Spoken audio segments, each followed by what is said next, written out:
All right, welcome in, everyone. Ready for another deep dive. Let's do it. Awesome. So today we're tackling the idea of getting to yes. And we're pulling from a couple sources. So we've got the book Yes by Noah Goldstein. Right. And a video about Alex Hormozi, Yes. who's an entrepreneur, and who talks about how he uses these principles Yes. to basically get more people to say yes to him. Interesting. So we'll be looking at that from both the psychology side and then also from real-world examples and try to equip you with some strategies That sounds awesome. so that you can up your chances of getting a yes from someone. Yeah, the book, yes, Yeah. really delves into like the psychology of why people agree to things. Right. And it's not about like manipulation or anything. It's more about Right. understanding those insights to then communicate more effectively and ethically get to a yes. Okay, so let's unpack that a little bit because one of the things that the book talks about, Okay. how getting that initial yes from someone can actually create momentum to then make it more likely that they're going to agree to further things down the line. Yeah, yeah. It's almost like you're priming them Right. to be in a state of agreement. Yeah, like setting a domino effect into motion. Exactly, exactly. And so the video with Alex Hormozi, Okay. he talks about, like asking simple questions that almost anyone would agree with. Right. Like something like, do you want to improve your business? Or do you want to make more money? Right, something that gets people just like nodding their head. Yeah, like nodding your head and then they're kind of like, Okay. oh, okay, now I'm open to like further suggestions. Yeah, yeah. I guess part of me, though, when I hear about this, I'm a little bit wary Okay. because it makes me think like, is this just being manipulative? Yeah. Like, am I tricking someone into saying yes? Yeah, I think that's where the how really becomes crucial. Okay, It's not about like tricking, it's about guiding. okay. So, think of it like you're trying to get a friend to try a new restaurant. You're not going to be like, hey, we got to go to this place. It has 5 stars. Right. You might start by being like, hey, are you hungry? All right. And then, do you feel like trying something new tonight? Okay. And then you're like, okay, well, this place is really good. Right. So you're getting those initial yeses, and it makes that final suggestion Okay. feel a lot more natural. That makes a lot of sense. So it's more about establishing that connection and not forcing an outcome. Exactly. Exactly. Okay, cool. Yeah. Well, that actually ties into another powerful idea from the book, Okay. which is small commitments. Uh-huh. So this is the idea that getting someone to agree to something small makes them more likely to agree to something bigger later on. Right. So like filling out a quick survey, Yeah. attending a free webinar, things like that. Right. Right. And Hormozi actually uses this in his coaching programs. Yeah. Yeah. He doesn't just go straight to the big offer, the high ticket offer. Right. He'll start people off with something smaller, a questionnaire, free webinars. Right. And then he uses that to kind of lead people towards. Yeah.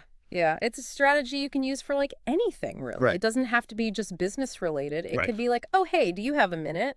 Can you help me move this weekend? Exactly. Exactly. And the book actually calls this the foot in the door technique Okay. because it's almost like psychologically you're getting that foot in the door Right. and then it's a lot easier to then open the door further, Right. and it's all about consistency. Like once we've agreed to something, Right. we feel this internal pressure to be consistent Okay. with that decision. So it's not just like you're asking them for something. Right. You're sort of triggering a psychological response at the same time. Yeah. Yeah.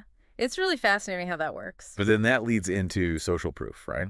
Because Yeah. as you're looking at how Hormozi does this, Mm-hmm. he really highlights all of his success stories. Yeah. So Yeah. it's not just him saying like, hey, I can help you. Right. He's showing like, look at all these people who said yes to me and had success. Exactly. He wants to demonstrate that Right. social proof. Right. Because when we see other people saying yes to something, Right. it gives us more confidence Right. Right. to do the same. It's like the everyone else is doing it effect. Exactly. Exactly. Which is why like 5-star reviews on Amazon are so powerful. Yeah. It's not just one person saying something is good. Right. It's a whole group of people. Exactly. And you can kind of leverage that for yourself, too. Okay. Think about ways that you can show Yeah. your audience or whoever you're trying to get to say yes to you Right. that other people have said yes. Mm-hmm. So it could be like testimonials, case studies, or even just like mentioning how many people have signed up. Okay, cool. Now, I know that Hormozi doesn't stop there, though. He does not. He also talks about this idea of like reframing choices. Can you explain what he means by that and how Yeah. the listener can maybe use that in their own life? Yeah. So reframing choices is kind of like presenting options, Okay. but in a way that kind of guides someone towards your preferred choice. Okay. So, for example, imagine you're negotiating like a project deadline with someone. Okay. Instead of just saying like, hey, can we get this done by Friday? Right. You could say something like, would you prefer to aim for Friday, or would Monday be more realistic? I see. So you're kind of like giving them two options, Mm-hmm. but both options are like deadlines that you're okay with. So you're framing it in a way where either way, Right. you're getting what you want. Exactly. Okay, cool. Well, so taking all of this together, like what are some actual steps that the listener can take away from today's deep dive? All right. So one of the key strategies is crafting what the book calls irresistible offers. Irresistible offers. And it's basically where, the option that you want them to choose is like the most logical one or the most beneficial one. Okay. So think of it like a limited time sale. Right. It makes the product seem more desirable because of the scarcity. Right. So you can kind of apply that in different situations by really highlighting the benefits of saying yes to your offer and kind of minimizing any risks. Okay, so to sum up then, Yeah. we've learned that understanding the psychology behind saying yes can make you a more persuasive person. Yes. And again, it's not about manipulating people. Right. It's about communicating effectively. Yeah, it's about ethical influence. Right. You want to build trust. You want to offer real value. And then you can guide people towards a yes. Yeah. That's beneficial for both of you. No, I do have a question, though, for the listener. Okay. How can they apply this to their own life without crossing that ethical line? Right. So, you might need to negotiate a raise or you're trying to get your team to adopt a new strategy or even something as simple as like getting your family to agree on vacation plans. Yeah. So how do you use this ethically? That's a great question to think about. And you know what?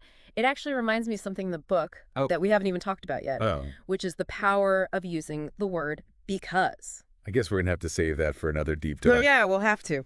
But in the meantime, think about how you can start using the power of yes in your own interactions. And remember, it's not about being tricky. Right. It's about understanding how persuasion works and how you can use it ethically. And we'd love to hear about your experiences. Yeah. If you've used any of these techniques, let us know down in the comments. All right. And speaking of more content, if you're hungry for more, we'll be back next time with a deep dive on Expert Secrets. Oh, nice. Which is another book by the same author. Cool. So be sure to join us then. Looking forward to it. Awesome. All right. We'll see you next time. See a lot together.